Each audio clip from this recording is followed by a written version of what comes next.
This farming guide is great whether you are brand new to the game or even if you are a veteran to the series.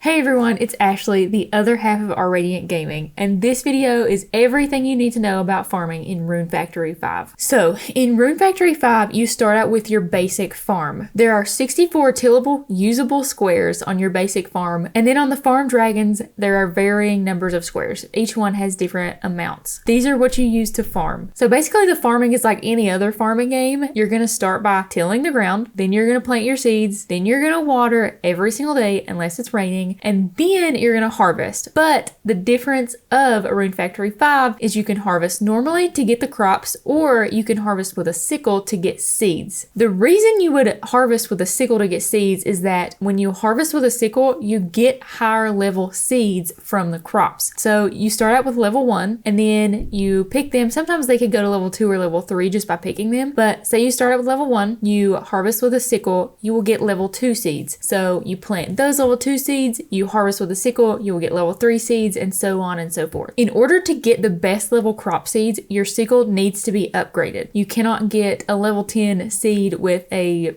terrible sickle. You just can't. In order to upgrade, you have to have a forge, a forging license, and the correct materials and recipes. Technically, you don't have to have the recipes, but they do come in handy because you won't have to spend like a crazy amount of RP trying to upgrade your tools. So each farming tool has 5 levels. So those levels for the sickle would be cheap sickle, the iron sickle, the quality sickle, the super sickle, and the legendary sickle. In Rune Factory 5, the names differ for each tool. So it's not like, say, in Harvest Moon where you get like a bronze hammer, an iron hammer, silver hammer, gold hammer, platinum hammer. It's not like Harvest Moon in that sense. So Rune Factory 5, all of the tools have different names for their different upgrades, but they do still only have 5 levels apiece. The 5 farming tools available in Rune Factory 5 are the hoe, the water pot, the sickle, the hammer, and the axe. So the benefit of upgrading each tool is different. For example, the water pot, when you upgrade it, you can water way more squares with the boost instead of just having to water 1 square at a time. And for example, an upgraded sickle lets you get higher level seeds when you harvest crops using the sickle method. So now that we're done talking about tools, let's talk about crops and soil levels. So crops do have seasons that they grow better in. For example, turnips grow best in spring and fall, but they can still grow in all seasons. Like there is not a season where you can't plant turnips and they'll just die,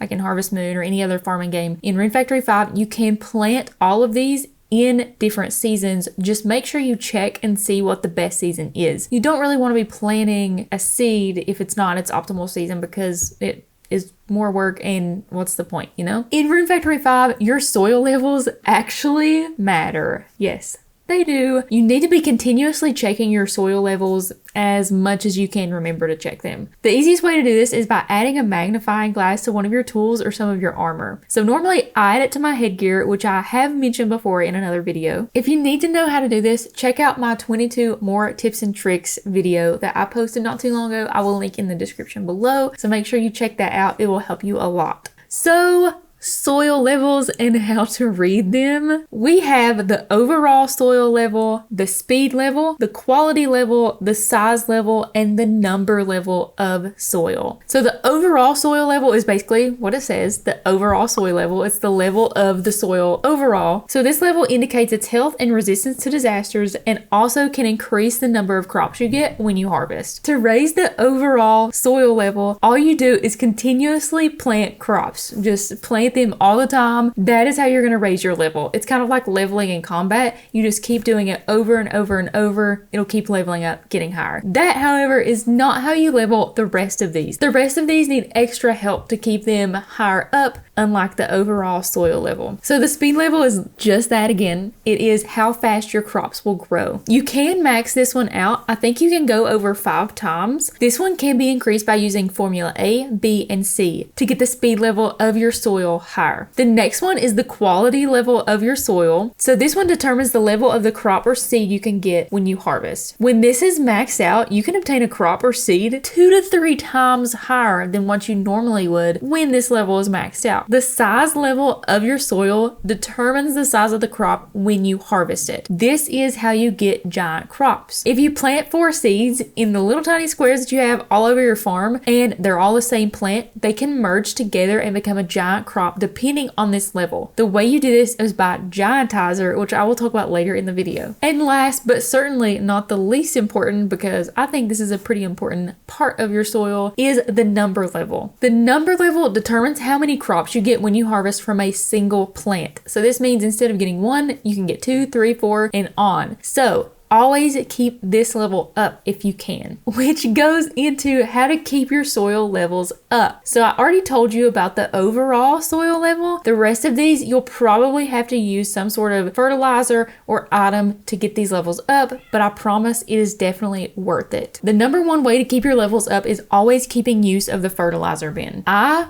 honestly wasn't even using the fertilizer bin at first when I first started this game, because I was like, I don't really use fertilizer in any of my other farming games, you know, why would I start now? And then I learned about soil levels and I was like, oh, okay, guess I'm gonna start using it now. But honestly, using the fertilizer bin is so freaking easy. It's like, why wouldn't you use it? All you literally do is get all of the weeds, all of the grasses you can find, go up to the fertilizer bin, click it, it'll automatically put all of the weeds in there. Although you do have to manually put in the grass. It's not that hard. Just stack them up in your inventory, throw them in there, and then the fertilizer bin will automatically use the fertilizer from the bin when it needs to put in the soil. So you don't even have to worry about making fertilizer or using it on your fields. You literally just put it in the fertilizer bin, the weeds and the grass, and then it automatically puts it on your soil, and it's amazing. There we go. Super easy. Keep in mind, each fertilizer bin, no matter if they're on your farm dragons or if they're on your regular farm, they will all carry the same amount of fertilizer. So don't think you have to put more weeds and grass in, like say your farm dragon compared to your regular farm because you use it more often. They all go to the same bin and they all have the same contents in them. So they will be used like all over each farm. If you don't have a fertilizer bin, all you have to do is complete the fertilizer bin request tutorial from the request board. And then even if you somehow lost it or can't find it anymore, you can get one from Palmo Studio. Super easy. So if you run out of weeds or grasses, which I don't know how that can happen, they're literally everywhere, but you can upgrade the clinic and buy grasses from the clinic for about $130 to $150 a piece, I think is the price. It's kind of expensive to keep fertilizer in your bin when you can go around and get the grasses for free. So I most likely try to get them for free if you can, but if you do run out, that is an option. So just keep that in mind. To keep the rest of your levels up, you can either make the potions and stuff you need, like formulas and greenifier and all that stuff, or you can buy them from the flower shop. Honestly, I'm just gonna go buy them if I need them because my chemistry level isn't up that high. I haven't leveled that up yet, but the flower shop is an amazing option to buy all of that stuff, the greenifier, giantizer, Formula A, all that stuff, if you want to raise your levels that way. Another tip to keep the quality level of your soil up is to till the dead weeds that pop up like everywhere, random spots. You can pick them up, take them to a square on your farm and just till them into the ground. It will till into the 4 squares and it will help raise the levels of those. You can also till fully grown corn into each square and raise the quality, or you can just take those weeds, the withered weeds, take them over there and till them into the ground, and that raises the quality as well. So that's a super easy way to keep the quality up instead of having to buy greenifier from the flower shop. So also just a quick tip, plants that stay after harvesting once, so like pumpkins, if they continuously reharvest, they will completely go away once the HP is down. So just keep that in mind. So next we're going to talk about giant crops because those do have a part in the soil levels, because you can't get a giant crop if the soil level for that is not high enough. The soil level for a giant crop is the size level. A giant crop is literally a 4x4 crop that you can get by purchasing Giantizer from the flower shop. In order to get a giant crop, all you do is plant 4 seeds in a plot of tilled soil. Make sure they're the same seeds, so make sure you plant 4 turnips instead of like 3 turnips and a potato. Use the Giantizer on the specific square of seeds. Do not harvest them until they merge into a single giant crop. They may need more than 1 dose of Giantizer, so if you don't see a huge crop, but you do notice that the matured crops are bigger than the rest of your matured crops, place another dose of Giantizer on them and water them for a few more days. And there you have it. You will have a giant crop. Personally, I don't really see the use of them. If you know the use, please tell me down below. They do sell for a little bit more, but I feel like if you don't already have Giantizer on hand and you go buy it from the flower shop, it's not worth it. Like the profit is not worth it. So if you know of any reason why you would grow giant crops other than to say you did, let me know down below because I don't see the point. So a cool feature about Rune Factory 5 that is not in any other farming game that I have played that I know of is the harvest reports. Harvest reports are available anytime Olivia is on duty. If you go up to her and ask her for the harvest report, she will tell you which crops are bountiful and which crops are poor. Basically, bountiful just means that crop that week will have more harvest than usual, and the poor crops that week will have less than usual. If you currently have a poor harvest for what you're currently planting, please don't worry about it. All you have to do is keep them alive until the next week, and hopefully it will be a bountiful harvest or even just a normal harvest. You do not have to pick those when they are having a poor harvest. Just keep watering them. That will keep them alive until you can harvest them the next week when it's not a poor harvest. So weather is always a factor in every farming game, yes, but there are some weather days that I was not familiar with in other farming games. So there are 8 different types of weather in Rune Factory 5. We have rainy, cloudy, snowy, typhoons, blizzards,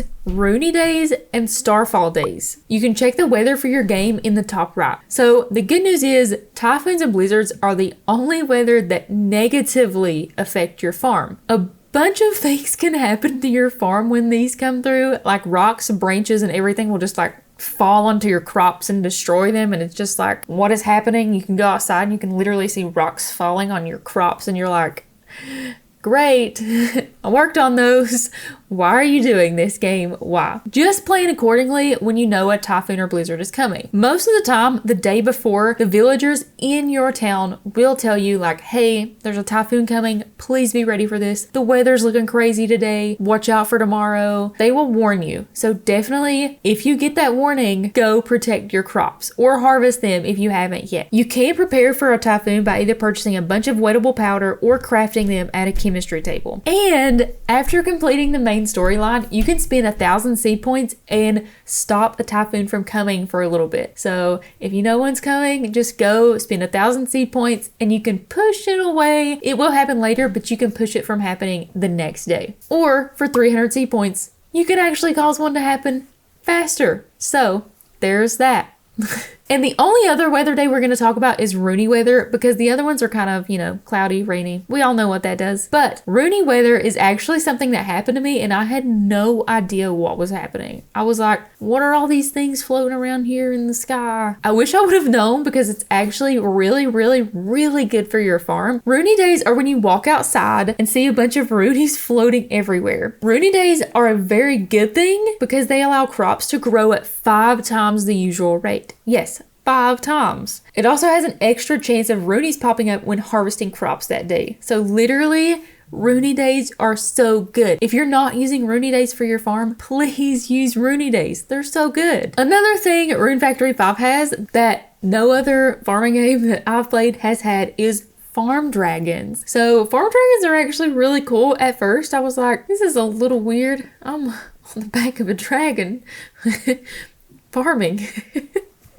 So it was a little weird at first, but they're actually really cool, and there's actually a lot of things you can do with the farm dragons that can help. So there are a total of 5 farm dragons in the game. There's a lot of 5s in this game. I don't know if y'all paid attention to that. 5 tools, 5 farm dragons, 5 upgrades to your tools. But the farm dragons are the earth dragon, fire dragon, ice dragon, soil dragon, and the wind dragon. The good thing about dragons is that you can use the crystals to your benefit. So on farm dragons, you can actually change the weather. Unlike your basic farm, you can't change the weather. That's not going to happen. You can also give different crystals other than weather crystals to your dragons that will help with other things. So here's another 5. There are also 5 different crystals you can use for your farm dragons to benefit you. These are the Gaia crystal, the Glacies crystal, the Ignis crystal, the Terra crystal, and the Ventus crystal. The Gaia crystal will improve your soil's health and resistance to damage, so basically improves your soil's overall level. The Glacies crystal will cause rain on your farm for a few days, which is super helpful when you do not want to go on your farm dragon and water, because I know I hate watering in farming games. That's like the worst. The Ignis crystal will accelerate crop growth. The Terra crystal will grant you more room to plant crops. And the Ventus crystal can be used to obtain more crops when they are ready for harvesting. So basically your number level for your soil. So in order to use a crystal on a dragon, all you do is go up to its head, click its head, interact with its head, and then you will see a menu pop up where you can use different crystals on your dragons, and that will give you the benefit right there. It's super simple. So lastly, I just have a few side tips for farming that could come in handy. Maybe you didn't know about them. Tip number 1 is upgrading the general store, because it will allow you to buy more seeds, different types of seeds, the more you upgrade. In a farming perspective, like if you really want to focus on farming in the game, upgrading the general store first is probably your best bet because you will get different seeds faster. Tip number 2 is my personal opinion. Upgrading your sickle and hammer first is the best tools to upgrade. The reason you want to upgrade your hammer first is because